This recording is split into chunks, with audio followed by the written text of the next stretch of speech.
विग्रह महाप्रभु अनसर पिंडे उपचार होती अंपटे ब्रह्मगिर अलारनाथ रही से भक्तों गहली चली आरंभ हो सारी कहीं ये किंवदंती जहाँ रही अलार पीठर यही समय अणसर समय महाप्रभु भक्त को दर्शन दे न से आधार अणसर रही अणसर पिंडे अलार को दर्शन कराए से दृष्टि आम देखुचे कि भाव में भक्तर गहली चली आरंभ हो सारी समस्त जगार कि भाव में गोटे आध्यात्मिक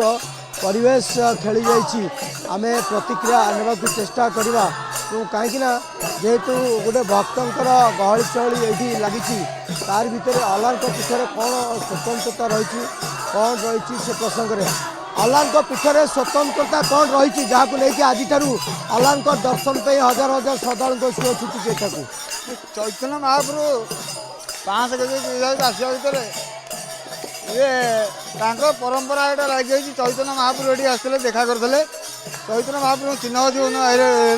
चैतन्य महाप्रभु सकाशे ये यात्रा बर्तन बढ़ी चैतन्य महाप्रभु सकाशे यात्रा बढ़ी आम प्रतिक्रिया ने चेष्टा करवा कौन रही अलार पीठर विशेषत्व कौन रही अलार पीठर विशेषत्व कौन रही आज्ञा जहाँ को लेकिन आज हजार हजार श्रद्धा शो छुटी अलार पीठ अलार पीठर कौन रही विशेषत्व रही आज हजार हजार श्रद्धा शो छुटी कौन रही अलार पीठर विशेषत्व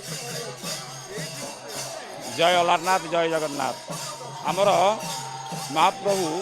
श्री अलारनाथ आज प्रथम अनवसर दर्शन तेणु अनवसर दर्शन ये जो अनवसर दर्शन चली महाप्रभु श्री चैतन्य जो श्रीकृष्ण चैतन्य प्रभु नित्यानंद श्री देहितकदात्र शिवासादि गौर भक्त वृंद चैतन्य महाप्रभु आमर 1510 मसीह पूरी श्रीक्षेत्र को आसते जगन्नाथ दर्शन करने से टाइम जगन्नाथ दर्शन पाइले से अणसर घर चली तेणु दर्शन न पाइबारू कहले एत बाटू आसिले जगन्नाथ दर्शन पाइलिनी ये समुद्र में प्राण विसर्जन करदेवी ये समुद्र में प्राण विसर्जन करने समय जगन्नाथ शून्यमान द्वारा प्रकटित कराइले हे चैतन्य तुम मोर परम भक्त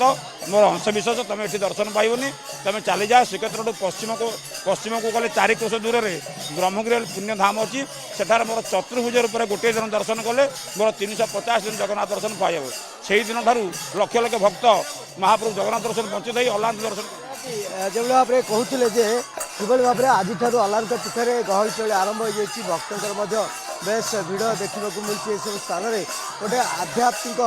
परिवेश खेली जाइए सब स्थान में आज देखो कि भाव में लंबा धाड़ी में श्रद्धालु मैंने जाई दर्शन कर प्रातः रात्र 3टार द्वारा फिटा अन्य नित्य बढ़ी दर्शन व्यवस्था आरंभ हो सीधा सड़क जो आम दृश्य देखु जे कि भाव में भक्तर गहली चली आरंभ हो आज अलार पीठर शृंखलित भाव भक्त दर्शन कर अलार को।